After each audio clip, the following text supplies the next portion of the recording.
So let's do just that. First things first, cauldron.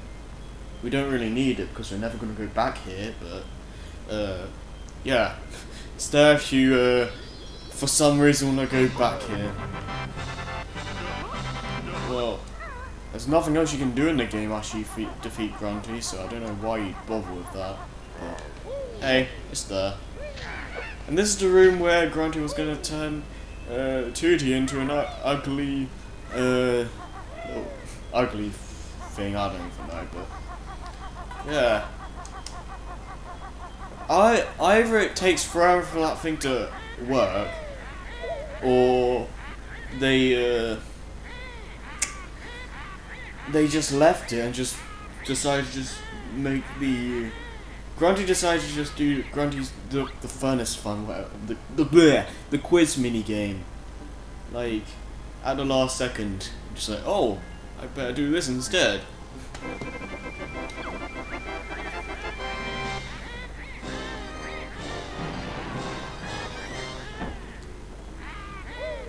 Oh, we'll see about that. But first, there's a bunch of note doors here, and these aren't mandatory to get. They just they refill your items, but you don't really need them. But they help drastically if you like they'll help for like the final boss. So, and now with that gives us double health. So, like, we had like 9 honeycomb pieces before, I think. Now we have 18. So, yeah, the red honeycomb pieces act as another like hit point.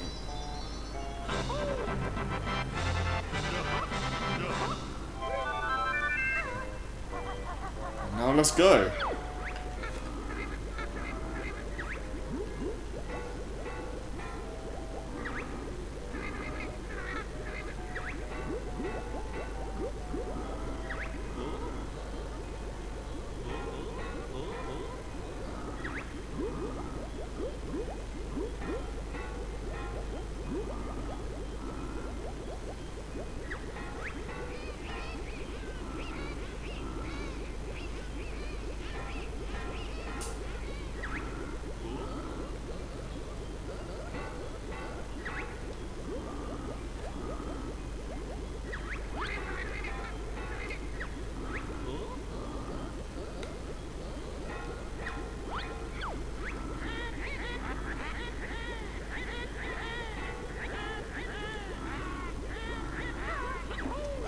Alright, it's time for the final boss.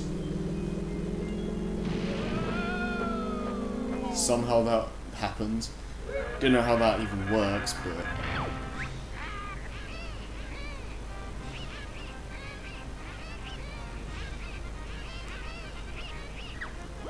yeah. So essentially, Grunty has multiple phases. The first one, she does this little crazy attack. Look at that freaking face! Yeah. Yeah, it does that, throws fireballs in your face, and does this again. So yeah, you basically have to use all your moves or most of them anyway, that you've, come on, hit her.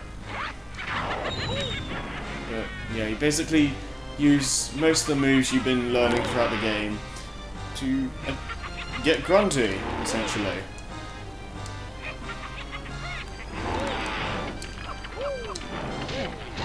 There we go. And I think there's one more round of this.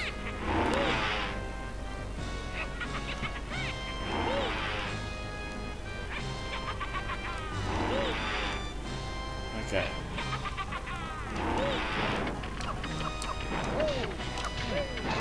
There we go.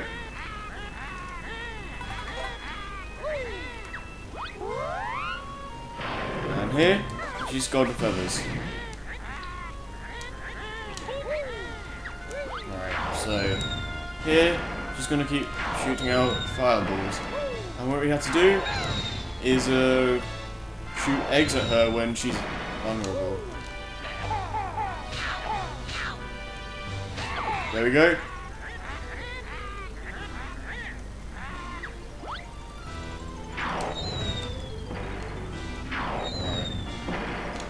Ah! Come on. Damn you, explosions.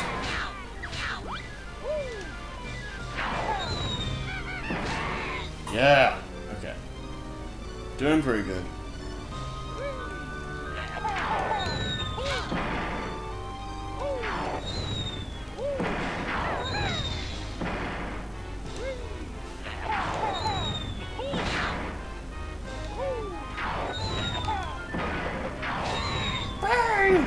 Yeah, it's a pretty nice final boss.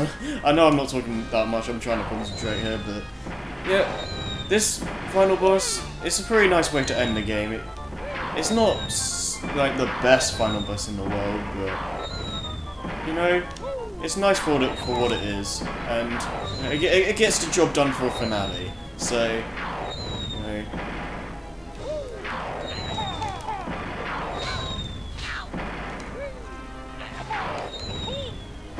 That should be it. Here we go.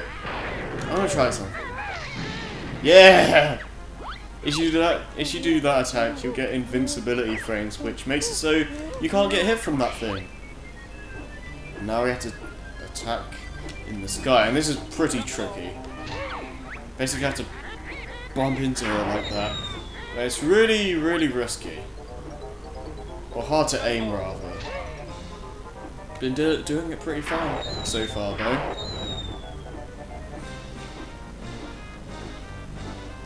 Ah, come on.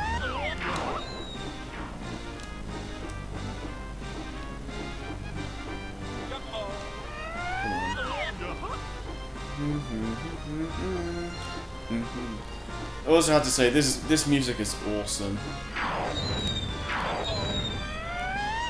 Just, oh man. Feels so climactic. It's just, yes, yeah. It's just so good. All right, get you.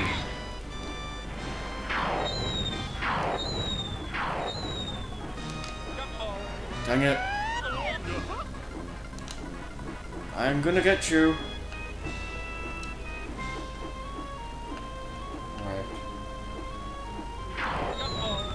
Die! Almost there. I think it should be one. Oh no, it's done. Alright, we're done. Ow! Ow!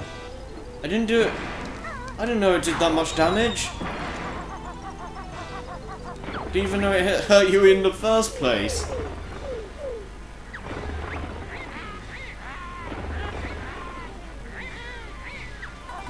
Oh. No, I don't want to do that.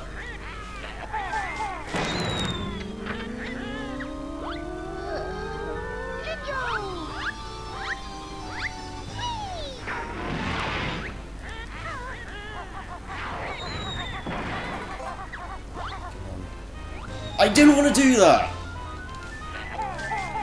Jeez, man. Ow.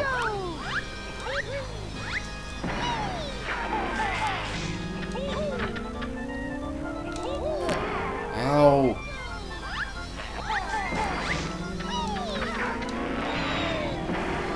Come on.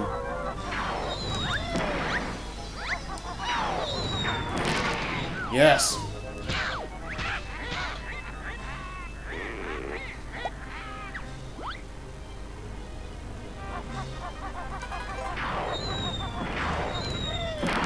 Now she's really mad. Just look at this.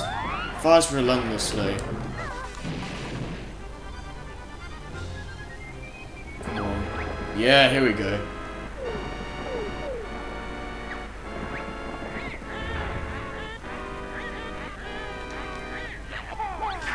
We'll see about that. Ah, okay. going to be a close one. Get over there. No!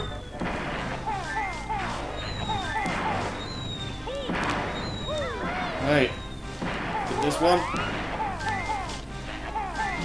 Yes! That was way too close. Ah, crackliness. Dang, man. Beat the game, though.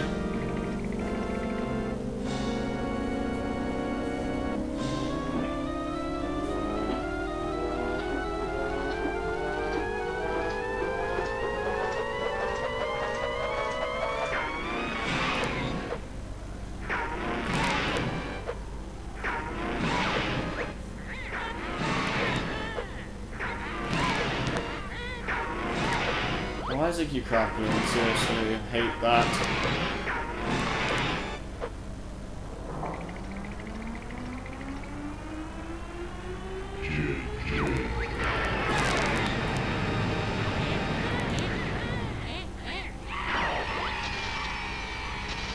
That always misses.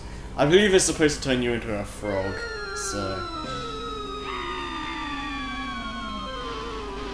Random boulders.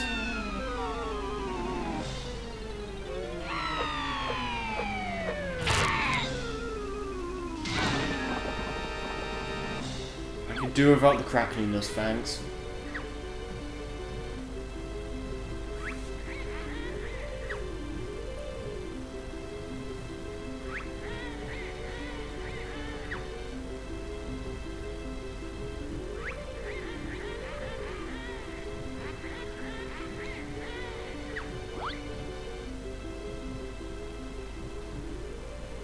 We beat Grunty though.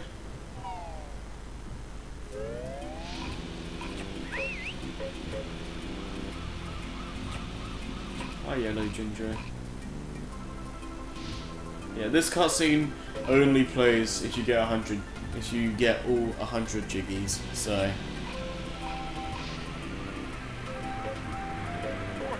Woohoo! And wow, rare. Wow. Oh, jeez. Go.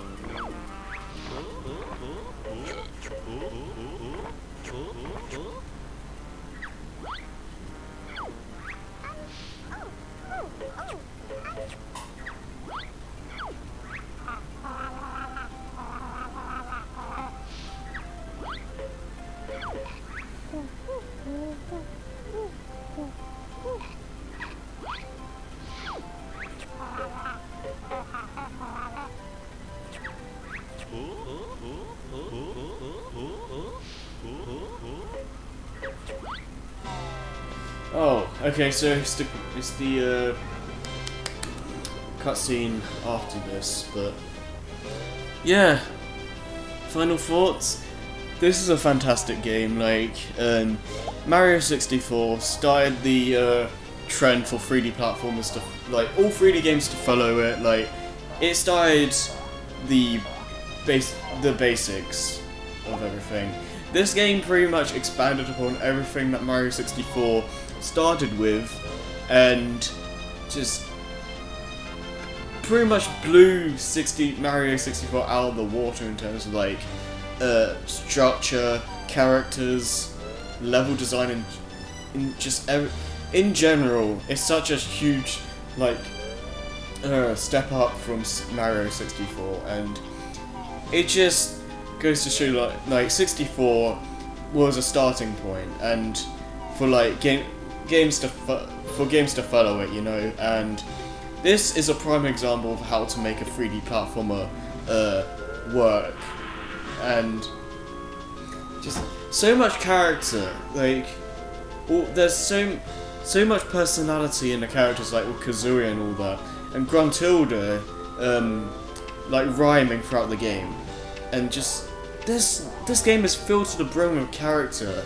and it's just so hard not to love these characters. And you know, you don't have to have voice acting to have a good narrative or good characters and all that. And Oh hi. Ugh. Why? Yeah. But yeah.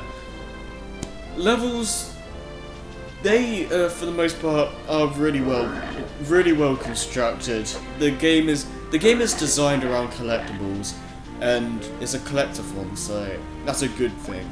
It never really feels like, oh, I have to collect this, I have to collect these again. Like, it never feels frustrating to collect all the stuff in the game, and it never, except maybe Click Clock Wood, it never really feels tedious to go and find the collectibles in the world, and that's a really big accomplishment. The worlds themselves, really well constructed, very fun to explore, and they just feel so well designed, you know? And the music, do I really need to say anything here? The music is a freaking masterpiece. Like, listen to the soundtrack. Like, you can find it on YouTube easily. It's one of the best. Banjo Kazooie and Banjo Tooie are some of my favourite soundtracks of all time. They're just so freaking good. I don't need to say anything else on that matter. Anything else? Graphically, the game still holds up today. The aesthetics still look good in this day and age, even if you're playing the original version as opposed to the Xbox Live version, but yeah, it still holds up, especially for the N64. Like, games like Mario 64, Mario Party 1 and all those, graphically, they haven't aged that well. But this game still holds up today. It does, yeah, it's blocky and all that, but it still looks good. Like, no matter how many generations we go, further in to the gaming world or whatever, this game will still look good, and it has a certain charm to it that a lot of other games don't have. Like, this game shows, like, Rare games let you know that, yeah, it's made by Rare, so this is the art style you'll have. And I think that's really special. Like, Rare games have a certain charm to them that no other games have. And, you know, it's awesome to see things like that. And control-wise, it also holds up really well. Like, Mario 64, it's pretty, you know, it's pretty slippery. Like, it hasn't held up very well like control-wise. It hasn't really held up really well for the most part. But in terms of, like, controls in this game, it has held up really well. Like, there's very few issues, or no issues at all really, where I have an issue where I slip off because of awkward controls or anything like that. Like, some moves have you, like, go in a straight line, which is fixed in Banjo Tooie, but in terms of, like, general movement and whatnot, you never really feel out, like, not in control. Like, you always feel in control, and everything feels smooth throughout the whole thing. And it's just great overall. There's not a lot else I can say. It's just, I love this game to death. It's one of my favourite childhood gems growing up, and I still love it to this day, and I always will. But anyways, Mumbo's here to show us a little secret I've been telling you guys throughout the whole thing. Or the LP, I should say. Basically, this cutscene only plays if you have all 100 jiggies. And it shows you the stop and swap locations.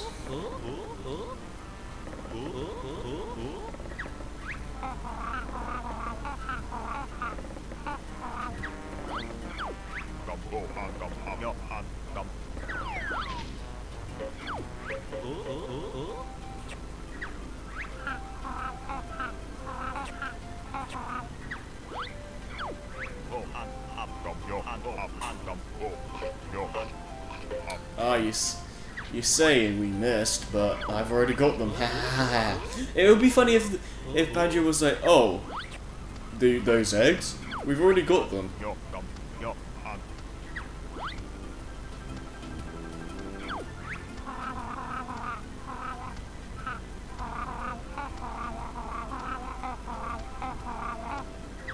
Oh, don't worry.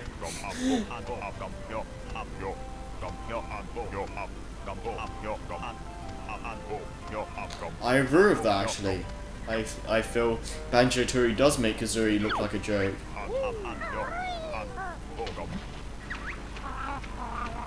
For some reason, Snack of the Shark isn't there, but whatever. I ain't complaining.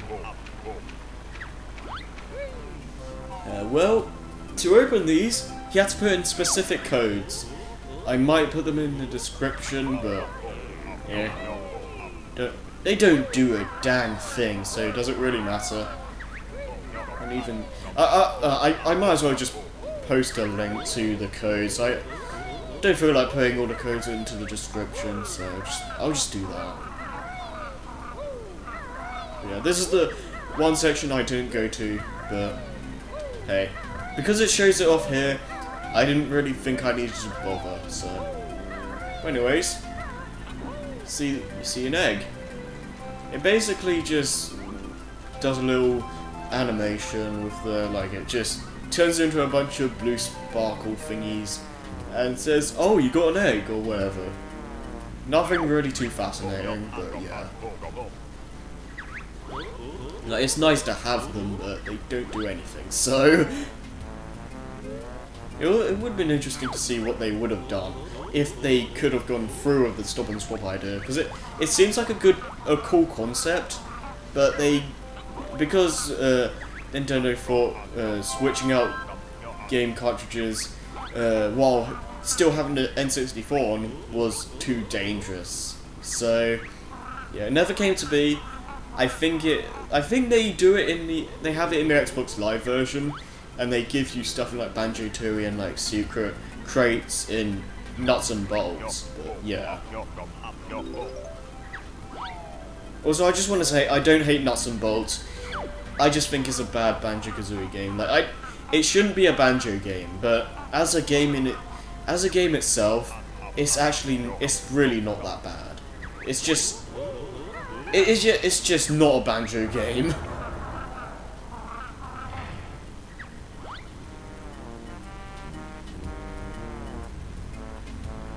And yeah, there are the other areas I showed off that had eggs as well, but they only show off like a couple here.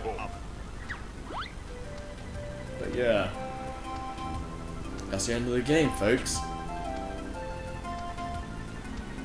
And my throat is dying because I've been talking for like 2 hours straight or so. Yeah, I think that's it. Oh hey, forgot about this.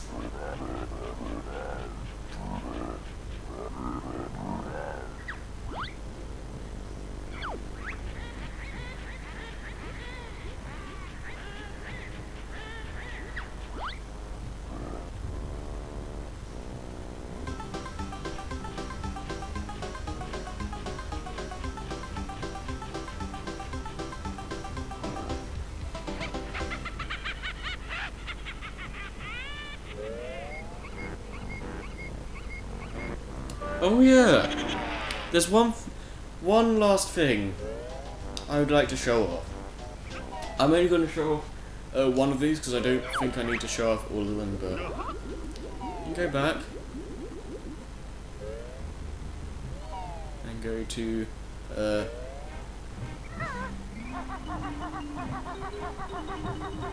if we go to Banjo's house, we can do a little bonus mini game.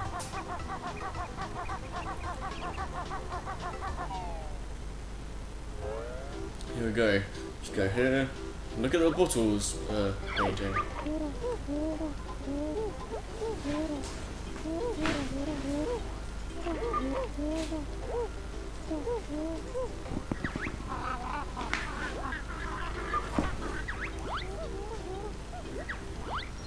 Okay, so essentially, you go look at the bottles, picture, and then have a little puzzle mini game. So yeah, we have to do this. No.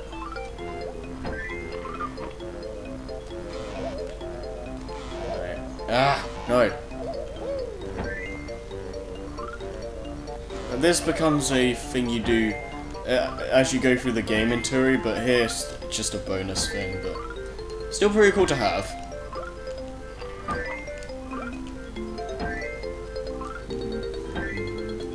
I recommend doing the side pieces first. Like, it gives they're most of the pieces, so.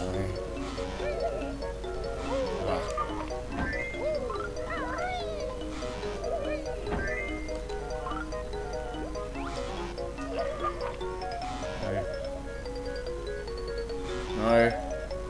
Really? What? Okay. Whatever.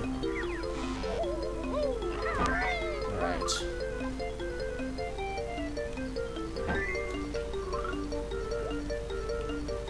That's obviously wrong. There we go.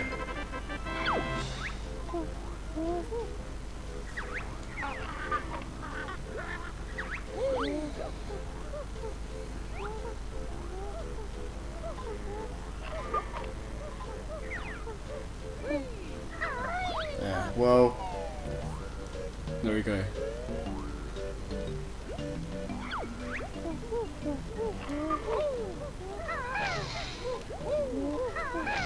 I'm not going to be bothering with doing all these ball bonus minigame things. Essentially, the cheats make certain things happen, like, oh, Banjo gets a big head, or you get big arms and feet, or something like that. Things like that. It's a nice little extra bonus thing, I guess, but I'm not going to bother with doing all of them because it will be kind of a waste of time, and you guys know what they're like through that one, the one I did. So I'm gonna end the let's play here. So I've been Super Mario Sonic Lover. Hope you guys have enjoyed Let's Replay Banjo Kazooie, and also you guys for the rest of Sonic Unleashed HD. Pikmin 3, that's coming back because I just recently downloaded the DLC packs, so that's going to be coming back. And whatever else I decide to do next. But well, one thing's for certain. The weekend during this recording will be when the mini weekend series starts. The mini LP series starts, or whatever you want to call it. And well, I guess I'll see you guys in the next video.